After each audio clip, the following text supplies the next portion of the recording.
मौसम विभाग के अनुसार मध्य प्रदेश में मानसून 8 से 10 दिनों में आने की संभावना है। ऐसे में खरीफ फसलों से संबंधित कृषि आदान, बीज, खाद और दवा का भंडारण करना किसानों ने शुरू कर दिया है। लेकिन पिछले सालों में सोयाबीन का उत्पादन घट रहा है, जिसकी वजह से किसानों की चिंताएं भी बढ़ गई हैं। लेकिन एनआरसी इंदौर के द्वारा इस बार कुछ नए किस्म का सोयाबीन का बीज निकाला गया है, जो किसानों के लिए बम्पर उत्पादन दे सकते हैं। Vedic Institute of Pharmaceutical Education और रिसर्च प्रवेश प्रारंभ D pharma, B pharma, M pharma, lab, library, smart classroom और सभी छात्र छात्राओं को स्कॉलरशिप। कृषि अधिकारियों के मुताबिक इस बीज से किसान भाई 12 क्विंटल तक सोयाबीन का उत्पादन ले सकते हैं। इसमें सोयाबीन की JS 2212, JS 2216, JS 2172, RVSM 1135, JS 2094, JS 2098, NRC 131, NRC 138, NRC 142, NRC 150, NRC 152 जैसी किस्म शामिल है। वहीं सोयाबीन की बोनी करने के लिए एक नई पद्धति भी आई है।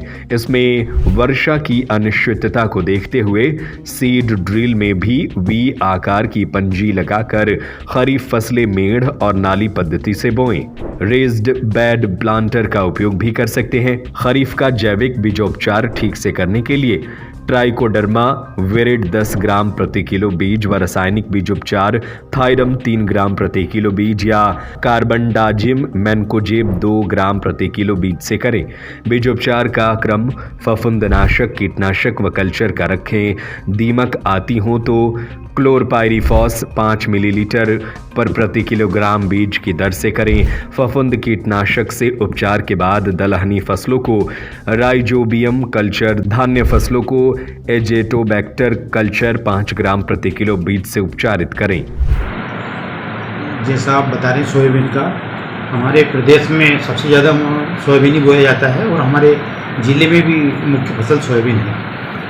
आप देखोगे 20-25 साल पहले जब सोयाबीन शुरू में हमारे यहाँ बोई जाती थी, 25-30 साल पहले, तब इसकी पैदावार बहुत अच्छी आती थी। 1 एकड़ से 15 कुंटल, 10, 12, 15 आराम से निकलता था।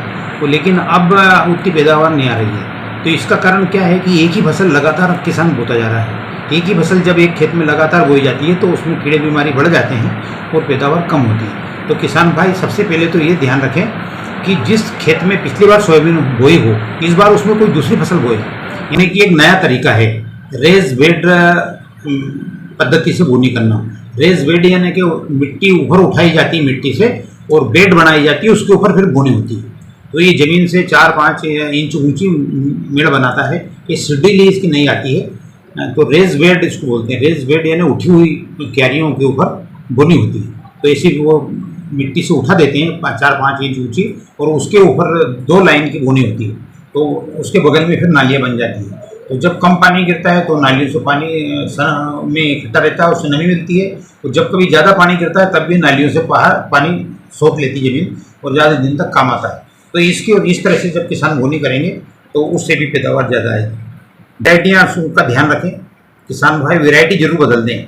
पुराना बीज जो कई दिनों से बोल रहे हैं उसमें पैदावार कम आती है। तो अभी ये NRC 150, NRC 142 ये नई वैरायटी है। नेशनल रिसर्च सेंटर इंदौर से निकली है दोनों वैरायटियाँ।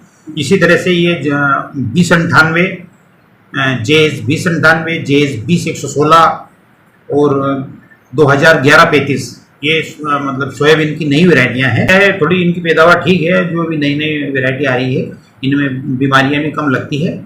और दूसरी कई बार तो किसान नुकसान में रहता है, उसका बीज भी नहीं निकलता है। ये हालत हो गई सोयाबीन में। तो इसलिए नई वैरायटी बोएगा तो 10-12 कुंटल प्रति एकड़ तक आ जाती है इनका पैदावार। 10 कुंटल तो आराम से निकलती है।